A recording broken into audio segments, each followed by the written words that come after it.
Hello, I'm Peggy Kirk Hall, Associate Professor and Field Specialist for OSU Extension in Agricultural and Resource Law. I'm here to explain the new provisions of Senate Bill 52, Ohio's new laws on wind and solar facility development in Ohio. I'm going to provide an overview of Senate Bill 52 in this video, and we have several additional videos that go into more detail about the different parts of Senate Bill 52. The Ohio Legislature passed that bill in June of 2021, and its effective date is October 11th, 2021.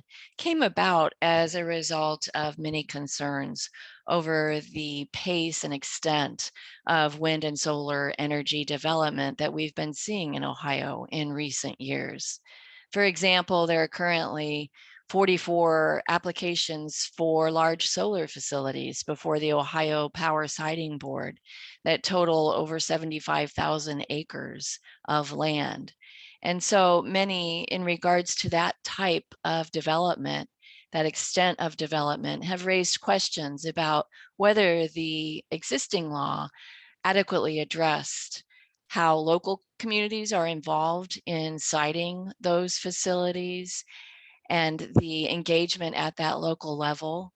We also saw questions about whether the end of life concerns were being adequately addressed by the law as we look 30 or 40 years out to the end of a large facility's lifetime, whether the law adequately addressed those needs that may arise at that point in the future.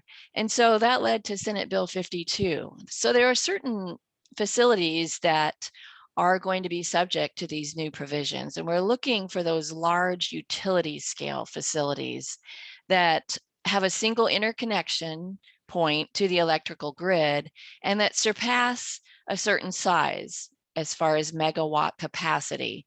So the law applies to what we refer to as economically significant wind farms. Those are those farms that are 5 to 50 megawatts in size, and then also to large wind and solar farms that exceed 50 megawatts of capacity. Even if a facility meets these criteria, it could be exempt from the law if it was at a certain point in the application process. If it had already begun its application and had met certain milestones when the law was under consideration and passed and came into being, then a facility could be exempt from some or all of the provisions of the law. And there are three categories here that we can look to that tell us who is exempt from these new provisions. First, if it's a wind or a solar project for which the applicant has received a letter of completeness from the Ohio Power Siting Board as of the law's effective date of October 11th, then that project will not be reviewed with local members on the application review committee. Has to be at that point of having received its letter of completeness. The new provision that would allow local members to be appointed to the review committee that would review that application would not apply in that case. Second, for wind projects only, the new law is not going to apply at all if it's been issued a letter of completeness 30 days after, within that 30-day time period after October 11th, 2021, then the law will not apply at all to that project. If the application was in process, but they had not yet received that letter of completeness from the Ohio Power Siting Board within 30 days of the law's effective date, then the new provisions that would allow county commissioners to prohibit or limit the application could come into play, but the county commissioners must utilize those provisions within 90 days of the law's effective date. And then going over to solar projects only, there are 4 criteria there for projects that will not be subject to the new law at all. First is if it has received its letter of completeness from the Ohio Power Siting Board, but there are 3 additional criteria that have to do with how far along that solar project is within the PJM interconnection process. That's the process that oversees connecting to that regional power grid that Ohio is a part of.